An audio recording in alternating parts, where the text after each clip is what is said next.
Very much indeed, and I'm here today on behalf of all of the SNP members in that building across the road to pledge our support for CND and your campaign to try and prevent this happening. That is the argument.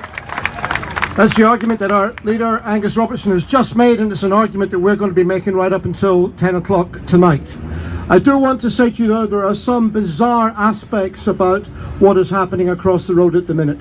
The first is that it's happening at all at this time, because this is not a sensible debate about policy options for the defence of this country. This is a bit of political maneuvering designed by the Conservative Party to try and score points off the opposition. If it was anything other than that, then they would be able to answer a simple question, which is how much does the proposal actually cost?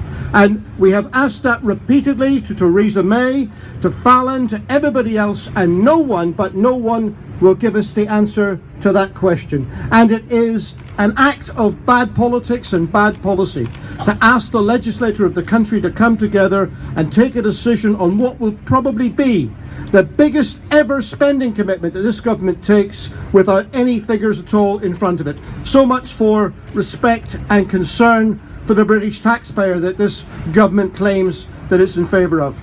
But there are other aspects of this debate which are bizarre as well. I've listened to some of the people on the Labour backbenches getting up with more enthusiasm than usual to attack their own leader, and to hear them speak, you would think that the justification for these weapons of mass destruction is that it's a job creation program, and that is the only reason why they support it. How thick do you have to be to not understand that the money you would save by not having these weapons of mass destruction would be more than enough to give a financial guarantee for the rest of their lives to every worker currently engaged in making them? It is beyond reason to suggest that people should continue to be employed to make nuclear weapons if they didn't need to, and their skills and experience could be deployed in construction projects and engineering projects for the good of humanity in this country and throughout the world. And I thought that's what Labour used to believe in. Another thing that comes about here is the whole question of deterrence.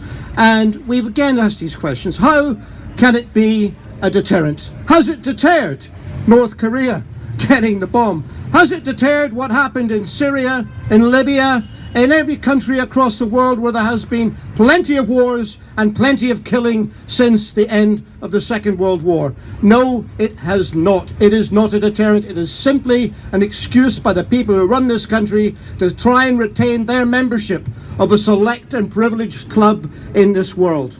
That's what it's about. People who can't get over the fact that we are no longer the British Empire, that we need to have a new role in the world that is not built on being a nuclear power, but being a crusader for peace throughout the world.